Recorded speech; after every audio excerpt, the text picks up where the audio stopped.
Now, from WYDC TV, this is Big Fox News at 10. Thank you for joining us tonight. I'm Scott Beadle. The Supreme Court puts a stop to the Biden administration's vaccine mandates that would have impacted more than 80 million workers. Mike Emanuel is in Washington tonight with why the justices say it's a no-go. In a fast-track ruling on vaccine mandates from the nation's highest court, the Supreme Court justices blocked President Biden's COVID-19 vaccine and testing requirements for employees at large businesses.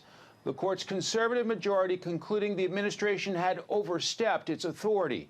The justices saying while OSHA has authority to regulate job safety, quote, it has not given that agency the power to regulate public health more broadly, requiring the vaccination of 84 million Americans selected simply because they work for employers with more than 100 employees certainly falls in the latter category. This Supreme Court ruling to me is a big win for the American people and for freedom.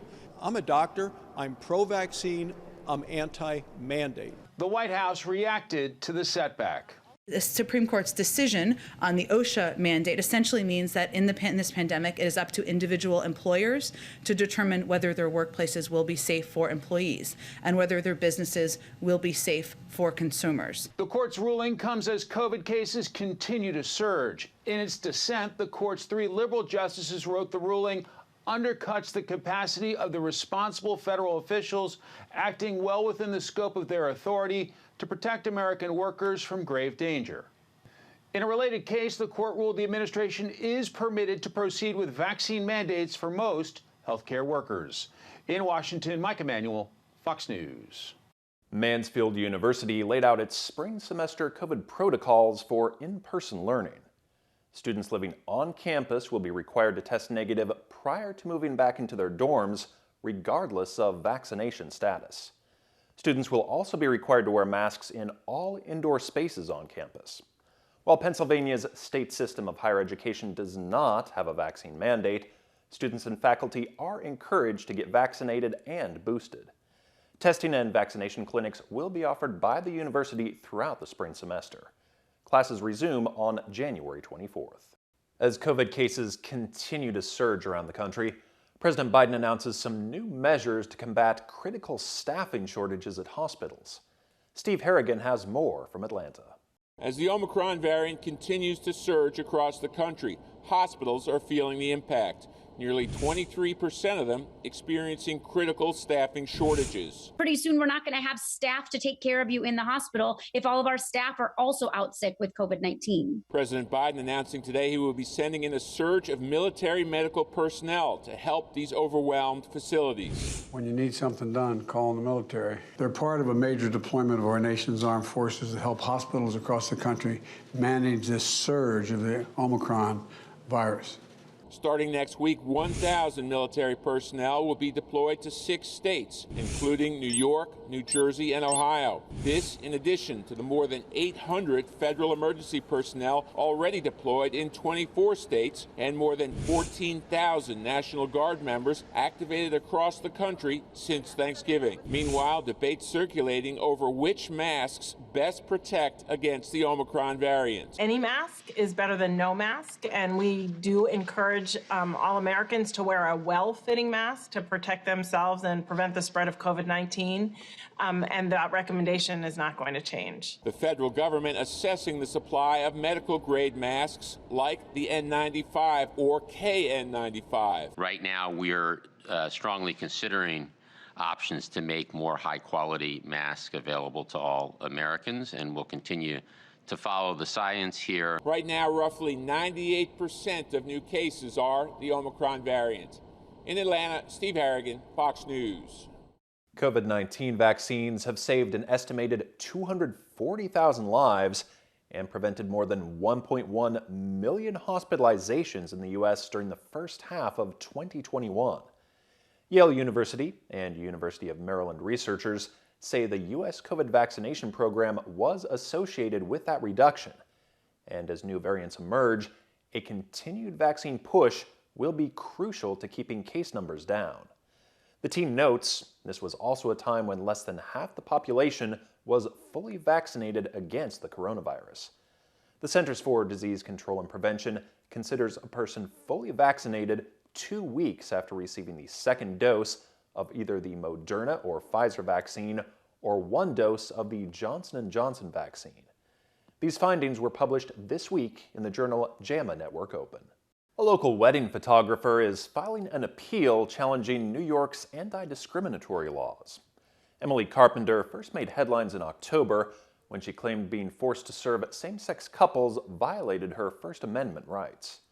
The initial lawsuit filed against the state of New York was thrown out by a judge in December. The appeal was filed by her lawyers with the Christian nonprofit advocacy group, the Alliance Defending Freedom.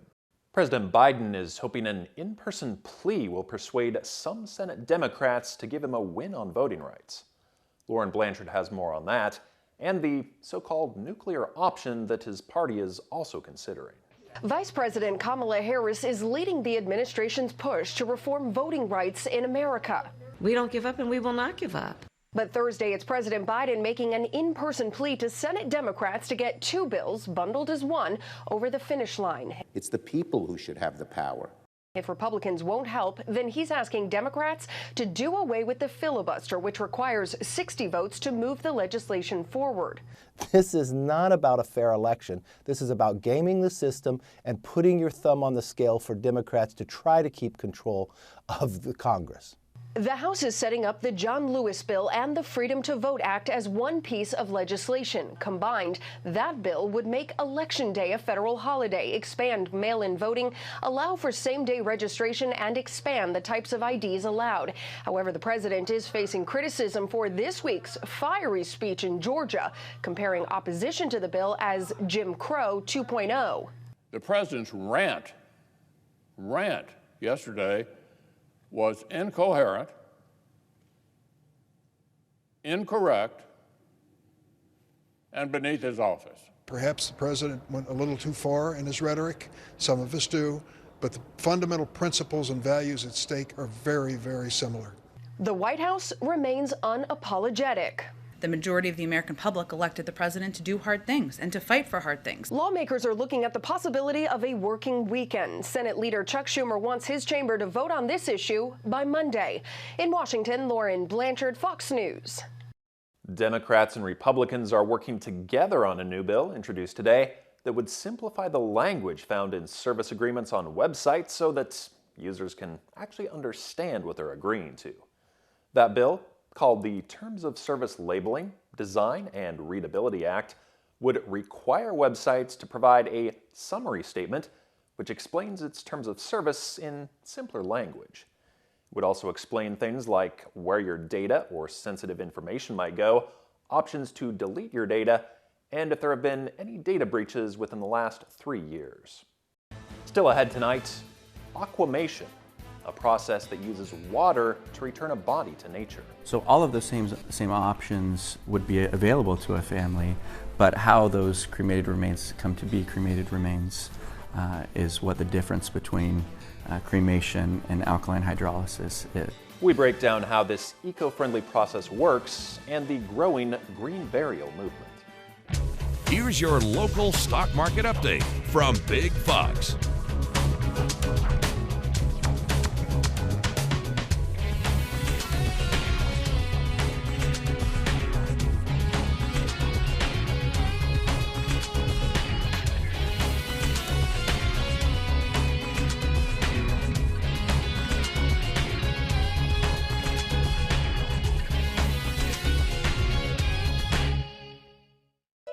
Now, your Twin Tiers forecast from Big Fox. Hello everybody, it's Adam Bowles with your weather, brought to you in part by William Attar. Kim has the night off for this evening. Here's the weather headlines for the next few days, including this weekend. A snow shower early for Friday morning, and then after that getting cloudy and dropping temperatures continuing for your Saturday as well. Cloudy and frigid for your Saturday, with temperatures climbing only into the teens and also very cold at night. Brutal cold into the negatives for Saturday morning. So get ready for very brutal cold air and be sure to stay warm, especially for Saturday for this weekend. After that, we're back to climbing temperatures and also more snow chances possible by early next week and also for Monday for Martin Luther King Day as well. Here's the 24-hour difference, almost about 5 to 10 degree difference from this time yesterday. Gradually getting warmer compared to yesterday, but still on the chilly side and cold side for tonight. So grab that jacket. Cloudy skies, maybe a snow shower possible back into the 20s, upper 20s in the early morning hours. But after that, very cold air on the way. Dangerously cold temperatures, especially at night coming in from the north. That Arctic air spreading all across the area as we head into your Saturday morning. We are going to fall with the temperatures. So the high will be around 30, mild for this time of year. Normal high is 34 degrees. Near 30 all across the board for most of our area. Even some breaks of sunshine, a snow shower early and then getting cloudy by the afternoon hours and then falling into the single digits by the nighttime hours. Also, we do have a snow shower early for early tomorrow morning as well. Let's time out future radar real quick. You can see that blue color, a snow shower possible into the early morning hours. And then we are going to clear things out looking at mostly dry conditions and then cloudy skies. Just the story is the falling temperatures returning real soon.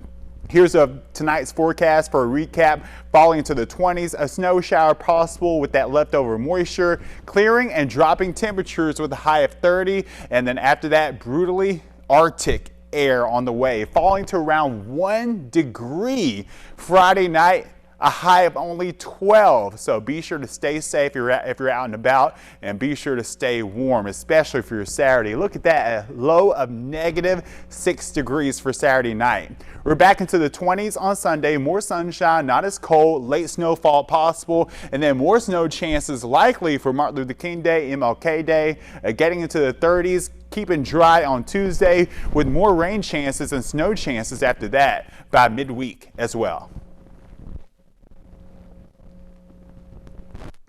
There's a national blood shortage crisis, and the Red Cross is urging people to donate. That crisis is impacting local blood banks around the country. Steve Sarabia has more. A blood shortage crisis is impacting local blood banks. We have such a low inventory that we have about less than a day's supply in some circumstance of a day's inventory. And what that requires is communicating with our hospitals and asking them to conserve as best as possible. According to Nick Canedo with We Are Blood, the national blood crisis the American Red Cross is reporting can be found right here in the Austin area. We've been experiencing this for the past several months, but it's been made worse in recent weeks. According to We Are Blood, they're noticing two factors that's impacting the local blood supply. The first one being a very high demand from the local hospitals for that blood, and the next, a lack of volunteers, which they say is due to the pandemic. We have been hearing from donors who are feeling unwell that they can't come in at the time, and also positive cases, and in that case they're doing exactly the right thing. We want anyone who's feeling unwell or has a positive result from COVID-19 to wait at least 14 days from the end of symptoms or from that positive result. As for the hospitals, Canedo says in recent years the demand for blood for transfusions has gone up significantly. Throughout 2021, we saw an increased need of over 5,300 blood donations needed versus 2020. And in December alone, an additional 600 donations versus 2020 were needed in our community. Usually when a blood bank is in need of more blood, Canedo says surrounding banks across the area are able to pitch in and help. But because this situation is happening across the nation, they're on their own. Hopeful, healthy people will donate. Headlines were made when it was revealed that the body of the late Archbishop Desmond Tutu was aquamated in South Africa. Aquamation is a new type of cremation that uses water and is supposedly more environmentally friendly. It turns out an Arizona lawmaker was already crafting a bill to make the process legal in her state. Steve Nielsen has more. When the funeral home approached Representative Michelle Udall about alkaline hydrolysis, she said she'd never heard of it. After they explained the process, I didn't see any reason that we should stop people from doing that if that's how they wanted to take care of their loved ones after death. Alkaline hydrolysis, or aquamation, is a new type of cremation that's already legal in many states. Instead of fire, it uses water in a metal vessel like this. Bryce Bunker with Bunker Family Funerals and Cremations gives us a breakdown of how it works. It's about a 95% water solution, a 5% alkali solution, which is not acidic. It's the inverse of that, typically a sodium or potassium. And they are placed in that vessel, and with gentle heat and some gentle movement of the water, the process of that our body naturally goes through when we pass takes place in about 3 or 4 hours. The family will still receive ashes in an urn, just like a cremation. That means those ashes can still be stored or spread as a family sees fit. So all of those same options would be available to a family, but how those cremated remains come to be cremated remains is what the difference between cremation and alkaline hydrolysis is. The process has been credited with being more eco-friendly too, creating 35% of the same greenhouse gases as a typical cremation and using 90% less power. American workers are in line to receive one of their biggest pay raises in more than a decade. Cheryl Cassone explains why you have the upper hand in asking for a paycheck boost. You put in the work, now it's time for a raise. And 2022 is shaping up to be the best year to get one. A new report from the Conference Board shows that companies are setting aside an average of 3.9% of their total payroll and putting it towards employee wage increases. So for the first time in a long while, you and I, the average worker, we have the upper hand, many cases, when it comes to our work conditions, our pay, the ability to find a new job, etc. So generally speaking, this is good news for workers. Experts say to make sure you know what your market value is ahead of a sit-down with the boss. Understand, maybe some of us haven't looked for a job in a while, so now might be a great time to understand exactly what it is that the market is valuing this job at. Keep the conversation focused on your accomplishments. We don't want to just go into the boss and say, hey, inflation is, it cost me $20 extra to fill my gas tank today. I need a raise. It's what do I contribute to this company's bottom line? Be open to some new responsibilities, maybe some new, a new role in the company. If you're going to have the talk, be prepared to walk. You don't want to just call the bluff. If you're really going to have that conversation, be prepared to bail. And if possible, have another job opportunity lined up before formally discussing a raise. That's probably a good idea. So you certainly want to know that the market is at least available for your jobs, if not have one lined up. After all, it's your cash. The average price paid for a new car set a 9th straight monthly record in December at $47,077. That's according to Kelley Blue Book. Low inventories caused by ongoing supply chain issues, combined with high demand driven by an improving economy, have reduced incentives to a 5-year low and driven automakers to prioritize production of their most profitable models. The full-year average price increase was $6,220, up from $3,301 in 2020. Are you trying to lose weight in the new year and want to know which diet to follow? A panel of experts ranked the Mediterranean diet as the best one for 2022. That's according to a recent list by U.S. News and World Report. The diet focuses on whole grains, beans, fruits, herbs, and spices, which help nourish our bodies with vitamins and antioxidants and even help with our mental well-being. The Mediterranean diet also ranked on the U.S. News and World Report list for the best plant-based diet, the best diabetes diet, and the easiest diet to follow. You've probably heard by now of the Great Resignation, the trend of people leaving their jobs. And as more people do, many are deciding to go to work for themselves. Tom Zizka reports. Dan Regalia got a buyout when his employer consolidated, and Mike Moyers had just had enough. It was a grind. It was just kind of felt like I was spinning my wheels. Smack dab in the middle of the pandemic, Moyers decided there had to be a more rewarding use of his time. So he traded his 9-to-5 job for something that occupied his off hours, fixing bikes that people bring to his garage workshop. I'd rather, put in that hard work and do the great job for myself, for my own benefit, for the benefit of my customers. Dan Regalia just decided there was not room for him to grow as an oil and gas IT specialist, and instead found satisfaction in his own workshop, where he homebrews beer and made beer tap handles for friends. Turns out he found there was a market for those custom pieces of wood. So far, he's made about 2,500 of them. Making a tap handle is finite. You do it, you build it, you get it done, and then you go out to a bar and you see your work there when you're going out with your friends to get a beer and you're like, hey, that's mine. And really, that's the thing for entrepreneurs, striking out on their own to rely on themselves, doing something they love, and finding satisfaction that may not be reflected in national statistics. I mean, I'm not getting rich by any stretch of the imagination, but this is my passion. I'm doing what I love now and making it work. We want to leave you with a smile tonight. Twin giant panda cubs made their public debut Wednesday at Tokyo's Ueno Zoo. The cubs enjoyed eating and playing in their new habitat while onlookers snapped photos. Visitors actually had to win a lottery to see the twins with their mother, as the zoo has been closed due to the Omicron variant surge. The male cub, named Xiao Xiao, and his sister Lele were born on June 23rd. Oh, it is tough to beat baby panda cuteness. Thanks for joining us. Have a great evening.